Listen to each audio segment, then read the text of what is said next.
Hi friends, இது PR walks and tax நம்ம YouTube channel. நம்ம சேனல்ல போடக்கூடிய எல்லா கதைகளும் நீங்க கேட்கணும் அப்படின்னா சப்ஸ்கிரைப் பண்ணிக்கோங்க. அப்பதான் நம்ம சேனல் போடக்கூடிய வீடியோஸ்னுடைய நோட்டிஃபிகேஷன் உங்களுக்கு வந்த உடனே அதை ஓப்பன் பண்ணி அந்த கதைகள் எல்லாமே நீங்க கேட்கலாம். நல்ல நல்ல கதைகள் கொடுத்துட்டு இருக்கோம். டெய்லி 3 வீடியோஸ் நம்ம சேனல்ல இருந்து வந்துட்டு இருக்கு. காலையில 11 மணிக்கு வந்து சிறுகதைகள், அருமையான நல்ல நல்ல சிறுகதைகளை செலக்ட் பண்ணி கொடுத்துட்டு இருக்கோம். அதே நேரத்துல மத்தியானம் வந்து 3 மணிக்கும் இரவு 8 மணிக்கு வந்து நாவல்கள் வந்துட்டு இருக்கு. கண்டிப்பா நீங்க எல்லாம் கேளுங்க, சப்போர்ட் பண்ணுங்க, உங்க ஃப்ரெண்ட்ஸுக்கு ஷேர் பண்ணுங்க, லைக் பண்ணிடுங்க. நம்ம போடக்கூடிய கதைகளை கேட்டுட்டு கமெண்ட் பாக்ஸ்ல உங்க கமெண்ட்டை பதிவு பண்ணுங்க. ஓகேவா? ஸோ இந்த வீடியோல கேட்கக்கூடிய ஒரு கதை நிர்மலா ராகவன் அவர்கள் எழுதிய அரட்டை கச்சேரி அப்படிங்கிற ஒரு சிறுகதை. நல்ல ஒரு மெசேஜ் இருக்கக்கூடிய கதை. திருமதி நிர்மலா ராகவன் அப்படிங்கிறது ரொம்ப பிரபலமான எழுத்தாளர். அவர் சம்பந்தப்பட்ட ஒரு இன்ட்ரோ அடுத்த வீடியோல நான் கொடுக்குறேன். இப்போ சிறுகதை கேட்கலாமா? பொதுவா குடும்பங்கள்ல வந்து ஆண்கள் எல்லாமே நினைப்பாங்க, அது அப்பாவாகட்டும் இல்ல கணவனாகட்டும் மகன் ஆகட்டும் யாரா இருந்தாலுமே சொல்லுவாங்க, இந்த பொண்ணுகளை புரிஞ்சிக்கவே முடியல, எந்த பொண்ணையும் அவங்க மனசுல என்ன நினைச்சிட்டு இருக்காங்க அப்படிங்கறதெல்லாம் புரிஞ்சிக்கவே முடியலன்னு குடும்பத்துல நினைப்பாங்க. சமூகத்திலயும் அது மாதிரிதான் வந்து ஜெனரலா இருக்கக்கூடிய ஒரு தாட்டு தான். ஆனா பெண்கள் வந்து என்னன்னா நிறைய பேசிட்டே இருப்பாங்க, மத்த பெண்களோட பேசிக்கிட்டே இருப்பாங்க. அவங்களுக்கு அது ஒரு தீர்வு கிடைக்கணுங்கிறதுக்காக பேசுறாங்களே இல்லையோ, அவங்களுக்கு ஒரு ஆறுதல் கிடைக்கணுங்கிறதுக்காக பேசுறாங்க அப்படிங்கிற மாதிரி ஒரு விஷயம் இருக்கு. ஆனா அவங்களுக்கு ஒரு சந்தேகம் இருக்கு. சோ ஆண்கள் வந்து நம்மள புரிஞ்சிக்கவே இல்லைன்னு சொல்றாங்க, அது அவங்களுக்கும் தெரியும் இல்லையா அப்படின்னு சொல்றாங்க. ஆனா அவங்களும் இது மாதிரி சம்பந்தப்பட்ட விஷயம் எல்லாம் அவங்களுக்குள்ள ஆண்களுக்குள்ளேயே வந்து பேசிப்பாங்களோ அப்படிங்கிற ஒரு சந்தேகம். அதை அடிப்படையா வச்சுதான் இந்த கதை எழுதியிருக்காங்க. பெண்களிடம் ஒரு விசேஷம். பிரச்சனை என்று எதையாவது சொல்ல ஆரம்பித்த உடனேயே அதற்கு தீர்வு காணும் வழிகளை எடுத்து கூற மாட்டார்கள். தீர்வு காணவா பிரச்சனைகளை பிறரிடம் கூறுகிறோம். ஒரு விஷயத்தையே பலரிடமும் பல முறை பகிர்ந்து கொண்டால் ஏதோ ஆறுதல், அவ்வளவுதான்.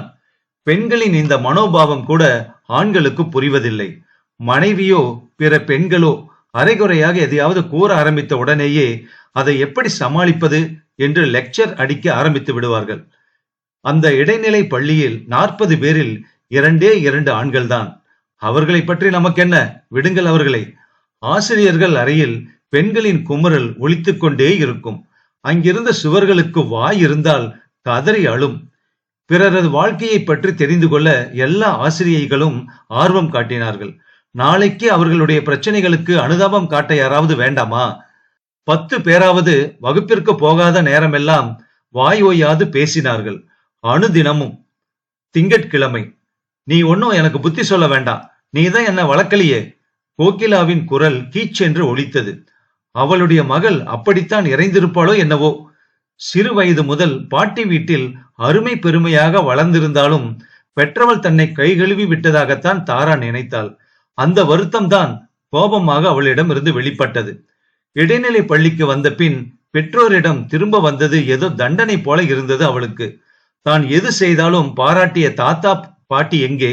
எல்லாவற்றிலும் குற்றம் கண்டுபிடிக்கும் அம்மா எங்கே? நீ ஒன்னும் எனக்கு புத்தி சொல்ல வேண்டாம், நீதான் என்ன வளர்க்கலையே என்று அழுகை குரலில் கத்தத்தான் அவளால் முடிந்தது. கோகிலா மகளை பற்றிய அதே கதையை சக ஆசிரியைகளிடம் எத்தனையோ முறை சொல்லிவிட்டாள். அவர்களும் குறுக்கே பேசாமல் கேட்டுக்கொண்டார்கள். பாட்டி தாத்தா கிட்ட வளர்ந்திருந்தா அருமையா இருந்திருப்பாங்க, பொதுவாக கூறினாள் பூமா. என் மகனுக்கு அவ்வளவு அதிர்ஷ்டம் இல்ல, வேலைக்காரி போட்டிருந்தேன் பிறந்ததுல இருந்து அவனை வளர்க்கறதுக்காக என்றாள் அவள். ரொம்ப அடிச்சாள் அவ? கம்மிய குரலில் யாரோ கேட்டார்கள். அவள் பதில் சொல்வதற்குள் இருவர் குறுக்கிட்டு பேசினார்கள். புள்ள பெத்து லீவு முடிஞ்சதும் நாம வேலைக்கு வந்துடணும். வீட்டுல குழந்தைய பார்த்துக்க சொந்தக்காரங்க இல்லாட்டி என்ன செய்யறது? நாப்கின் மாத்திர வேலைய அடிக்கடி செய்ய வேண்டி இருக்குன்னு ஒரு சின்ன குழந்தைய கொன்னுட்டாலுமே ஒரு ராட்சசி, பேப்பர்ல பாத்தீங்கல்ல. கடவுள் புண்ணியத்துல எங்க வீட்டுல அப்படி எதுவும் நடக்கல என்ற பூமாவின் குரலில் நிம்மதியோ மகிழ்ச்சியோ ஒலிக்கவில்லை. குழந்தையை அடித்தோ திட்டியோ செஞ்சா வேலை போயிடும்னு பயம் அவளுக்கு. வீட்டுக்குள்ள கேமரா போட்டிருந்தோமே, அதனால அவ பெரியவன் ஆனதும் கூட என்ன தப்பு செஞ்சாலும் கண்டுக்க மாட்டா. சிறிது நேரம் மௌனம். வேலைக்காரிகளிடம் வளர்ந்த பிள்ளைகளின் போக்கு எப்படி இருக்கும் என்பது அவர்கள் உத்தியோகத்தில் அறிந்ததுதான். இப்போது எல்லா மாணவ மாணவிகளும் அதனால் தானே யாருக்கும் அடங்காமல் இருந்தார்கள். அன்னைக்கு கிளினிக்கில் பார்த்தேன், 6 வயசு பையன் போன்ல எதையோ விளையாடிக்கிட்டு இருந்தானா. அவங்க அம்மா அதை புடுங்கினப்போ அவ கைய கடிச்சிட்டான், உன் பிள்ளையும் அப்படித்தானோ என்ற ஏளனம் அந்த சமாச்சாரத்தில் தொக்கி இருந்தது. சண்டை ஆரம்பமாவதற்குள் மணி அடிக்கவே அவர்கள் கலைந்தார்கள். செவ்வாய்க்கிழமை தோளெல்லாம் ஒரே வலி. முனகளுடன் அரட்டை கச்சேரி ஆரம்பித்தது. என்ன ஆச்சுலாய்? அனுதாபத்தை விட உண்மையை அறிந்து கொள்ளும் ஆர்வமே அக்கேள்வியில் தொக்கி இருந்தது. முதல் நாள் இரவு கணவர் குடித்துவிட்டு வீட்டு வாயிலில் இருந்த சாக்கடையில் விழுந்துவிட 4 அடி ஆழத்துக்குள் இறங்கி அவரை தன் தோளில் தாங்கியபடி மாடி வரை தூக்கி போனதை விவரித்தாள். தோளை பிடித்து விட்டு கொண்டபடி மிஸ்ஸஸ் லாய் என்ற சீன ஆசிரியை. நானாக இருந்தா அந்த குடிகாரரை அப்படியே விட்டு தொலைச்சிருப்பேன் என்று தமக்குள் எழுந்த எண்ணத்தை யாரும் வெளியிட துணியவில்லை. ஆண்கள் எல்லாம் வளர்ந்து விட்ட சிறு குழந்தைகள். கசந்து வந்தது ஒரு குரல். என் கணவர் எப்பொழுதும் நண்பர்களுடன் கிளப்பில் குடித்துக் கொண்டுதான் இருப்பார். அபூர்வமாக ஒரு நாள் வீட்டில் தங்குவார். ஒரே இடத்தில் உட்கார்ந்து கொள்வார். எதையோ எதிர்பார்த்தபடி. அப்போது குழந்தைகள் அவரை கண்டுகொள்வதே இல்லை என்று ஆத்திரப்படுவார். அவள் அனுபவம் சிரிப்பில் முடிந்தது. பசங்களை வெளியில கூட்டிட்டு போய் 4 விஷயத்த பத்தி கலந்து பேசி இப்படியெல்லாம் செஞ்சா தானே அவங்களுக்கு நம்மள மதிக்க தோணும், பேச தோணும். பெண் குழந்தைங்க ரொம்ப மோசம் என்றபடி மிஸ்ஸஸ் கூ தன் கதையை ஆரம்பித்தாள். நேத்து ராத்திரி என்னோட மகளை பெரம்பால அடிச்சேன். ராத்திரி பூராவும் நொய்யின்னு அழுக. சரியான நியூசன்ஸ். என் மகன் அப்படி இருந்ததே இல்ல. என்ன அடிச்சாலும் அழமாட்டான். சமத்து அவன்.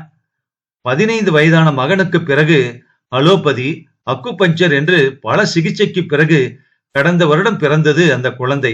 ஒரே வயதான பச்சை குழந்தையை பெரம்பால் அடிப்பார்களா என்ன? இந்திய ஆசிரியைகள் அதிர்ச்சியுடன் எதுவும் பேசாதிருக்க, அது புரியாது, பெரம்பால் அடிக்காத குழந்தை ஒழுங்கா வளராது என்று தன் வளர்ப்பு முறையை பாராட்டி கொண்டாள் மிஸ்ஸஸ் கூ. நாம நல்ல தாயாக இருக்கிறோமா என்ற கேள்வி ஒவ்வொரு பெண்ணின் மனதிலும் எழ அன்றைய கும்பல் கலைந்தது. புதன்கிழமை. என் பொண்ணுக்கு 3 வயசாகுது. நேத்து மத்தியானம் படத்துக்கு கூட்டிட்டு போறதா இருந்தேன். மழை வந்துரும், இல்லாட்டி வெயில் காயும். நம்ம காரை டிரைவரோட அனுப்புறேன் அப்படின்னாரு என்னோட ஹஸ்பண்ட். மூச்சு விட்டு கொண்டாள் நர்மதா. எல்லோரும் சுவாரஸ்யமாக கேட்டபடி இருந்தார்கள். அவர்கள் முன்னால் வைத்திருந்த நூடுல்ஸ் ஆறியதை கூட பொருட்படுத்தாது காத்திருந்தார்கள்.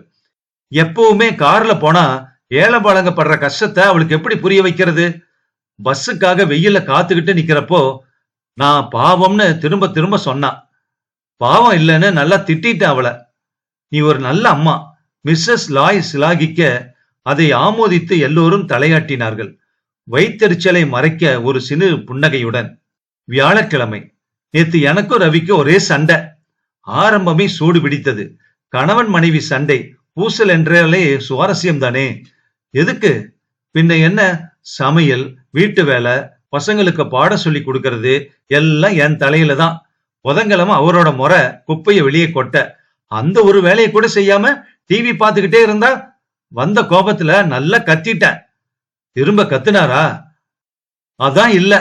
இஸ்மாயில் சொன்னான், இந்த பெண்களால எப்பவுமே தொல்லதான் அப்படின்னாரு. என்ன மட்டம் தட்டுறதா நினைச்சுக்கிட்டு 2 பொண்டாட்டி கட்டுனவனுக்கு இதுவும் வேணும் இன்னமும் வேணும்னு பதிலடி கொடுத்தேன். அப்போது எழுந்த சிரிப்போசையில் சுவர்கள் நிமிர்ந்தன. நாம இப்படி பேசுற மாதிரி ஆம்பளைங்களும் நம்மளை பத்தி பேசுவாங்களா என்று அந்த பெண்கள் மனதில் எழுந்த கேள்விக்கு விடையும் கிடைத்தது.